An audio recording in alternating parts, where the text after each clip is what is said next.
Hello, this is John Cavalli of JK Financial, and I wanted to thank you personally for watching our video. This is the 2013 October review video of the capital markets and economics. And before we cut to the blog, I just wanted to personally thank you for watching. It's much appreciated. So here we go.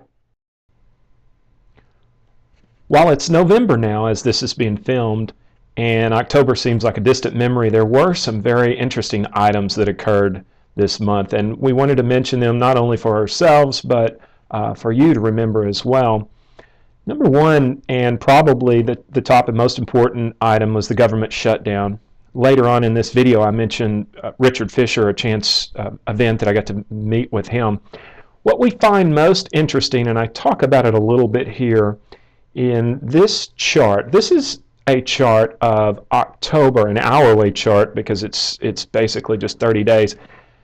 Here is where the capital markets became a little bit concerned about the government shutdown.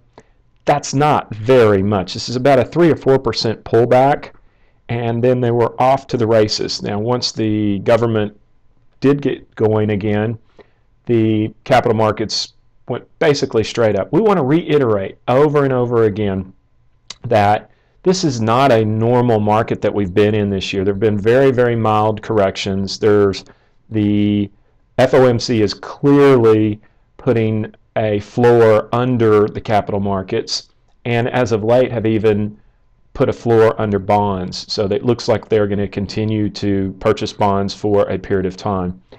This move is just unbelievably straight, again, uncharacteristic of capital markets. Don't worry, we will eventually have bigger moves than this, and that's what we're prepared for. We enjoy these moves, and we're glad that the government is going again. We titled this, oddly enough, The Boy Who Cried Wolf, just because capital markets really didn't worry about it too much. And remember that if we get into another situation where we do have the government shutdown, capital market participants, until they became vigilant, which this wasn't really vigilant, there wasn't a lot of emphasis to get the government going again, and they did anyway. We move on down this, I keep calling this the great disconnect, but the economic reports late in October, which is what these are, we'll review, are showing a little bit of weakness. We watch these economic reports. Why don't we watch them? Well, it gives us a good feel of what the economy is doing and as a whole. But more importantly, we're still growing. We're still chugging along. If the speed limit was 60 miles an hour, we're probably running at 30 to 40.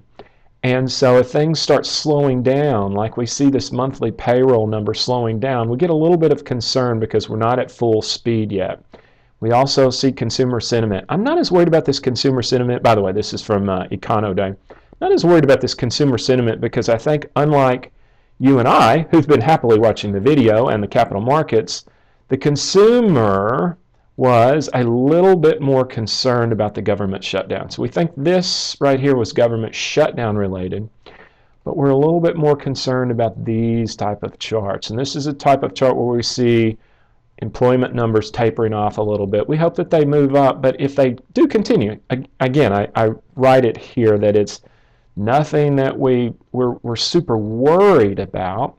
It is just something that we're watching close. So caution is advised, not fear. So we think we're still in a positive mode as earnings continue to grow.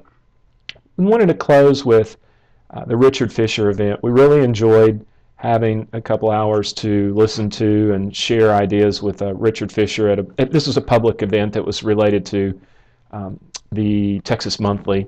And he brought up some really great points, and I thought it was worth mentioning again, which is do not test these markets. Markets are finicky. They can be really happy, but they can also be very bipolar or schizophrenic, however you want to call it. So when and if these markets turn, not if, but when they turn and take a negative stance, our concern is that we have a negative posture from a higher point. Again, not to worry about now, and I'm going to discuss this in a very long, full article in the coming newsletter because I just thought his words were very good.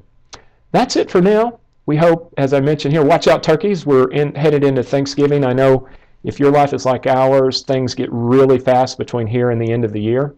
We hope you'd enjoy this video. I thank you very much, and we welcome your comments. Have a great day.